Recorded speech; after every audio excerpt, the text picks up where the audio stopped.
Hello, beautiful souls, and welcome back.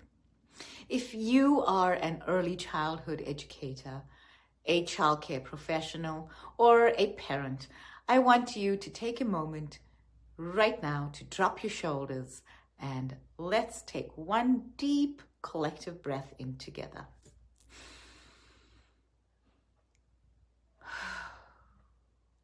Wonderful.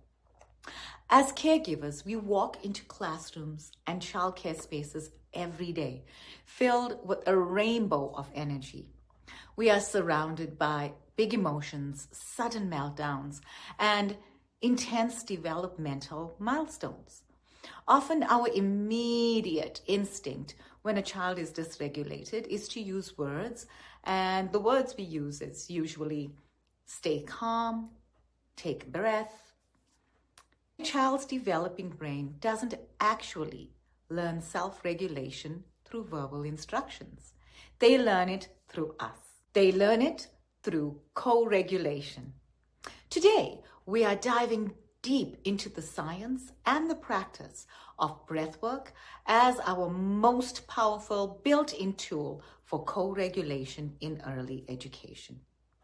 We'll look at how we must first anchor our own nervous systems, how somatic cues speak directly to the child's physiology, and how shared breath builds deep social safety. To understand co-regulation, we have to start with the hard and liberating truth. You cannot give a child a sense of safety that you yourself do not possess within your own body. Children are evolutionary geniuses at reading nervous systems. If we are anxious, hurried, or frustrated, our bodies transmit a signal of threat, even if our words are perfectly calm. Think of yourself not as the cop in the classroom, but rather the thermostat. You set the temperature of the room you are in. This isn't just a poetic idea, it is hard science. A major meta-analysis published in the journal Nature of the effects of breathwork on stress and mental health demonstrates exactly how this works. The researchers found that voluntary breathwork alters respiratory feedback loops to the brain. When we consciously slow and deepen our breath, we directly stimulate the vagus nerve. By changing how we breathe, we tell our brain's emotional regulation networks that we are safe. So, before you intervene in a conflict, approach a screaming child, pause.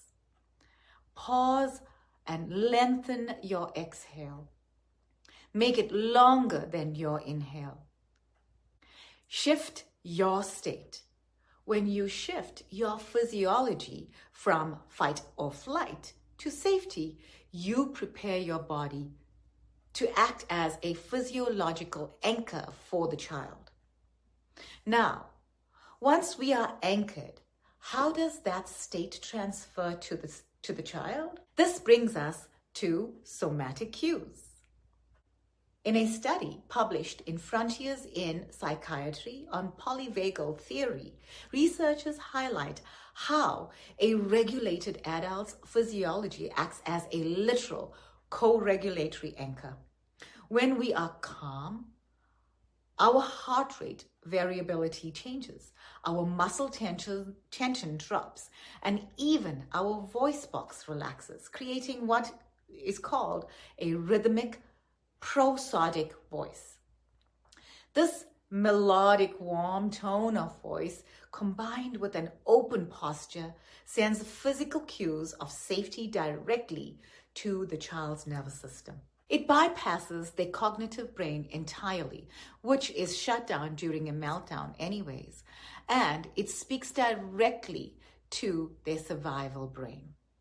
According to researchers in the International Body Physiology Therapy Journal, somatic regulation through breathwork allows us to genuinely anchor nervous systems back to balance.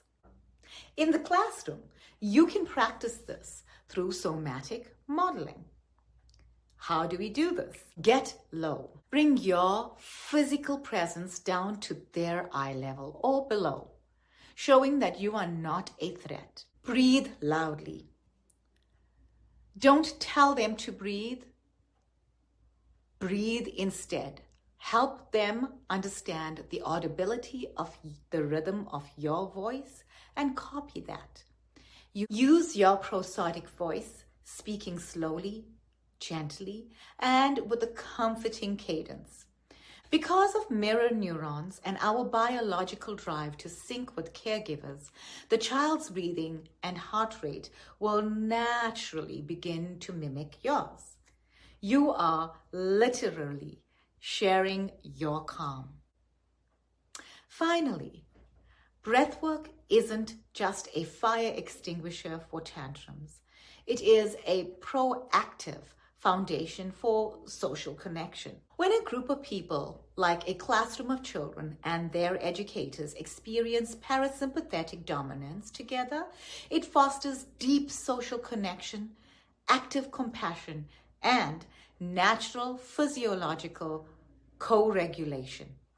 When we breathe together, we bond. We can weave simple, playful breathwork into a daily transition during times like circle time, before lunchtime, or right before nap time. Here are a few quick child-friendly practices to try. Number 1, the bumblebee breath. Inhale deeply, and on the exhale, make a humming sound like a bee. The vibration of the hum powerfully stimulates the vagus nerve and makes children giggle, releasing tension.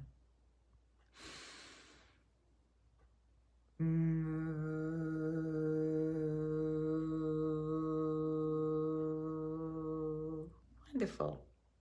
Second is the ocean breath.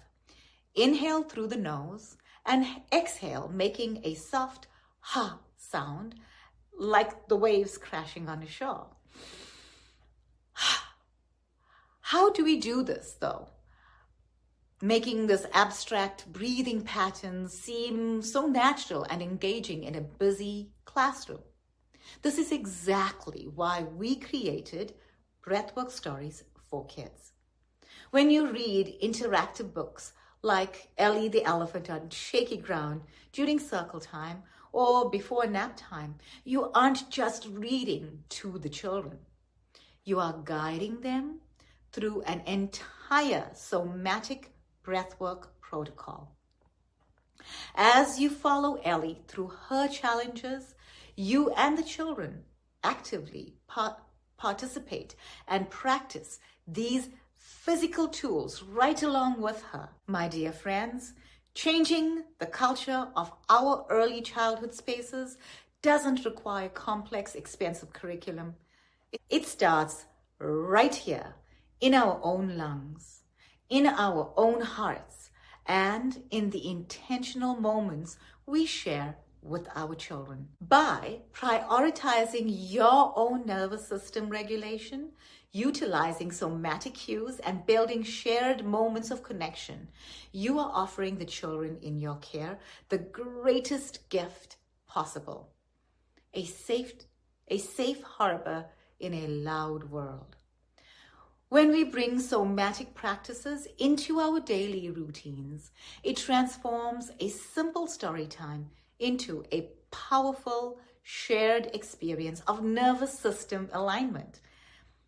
This is uniting us all in a shared protocol, one breath, one story, and one adventure at a time. Thank you for the incredible, vital work you do every single day. If you found this helpful, please hit the like button, share this with fellow educators, and subscribe for more somatic wellness practices.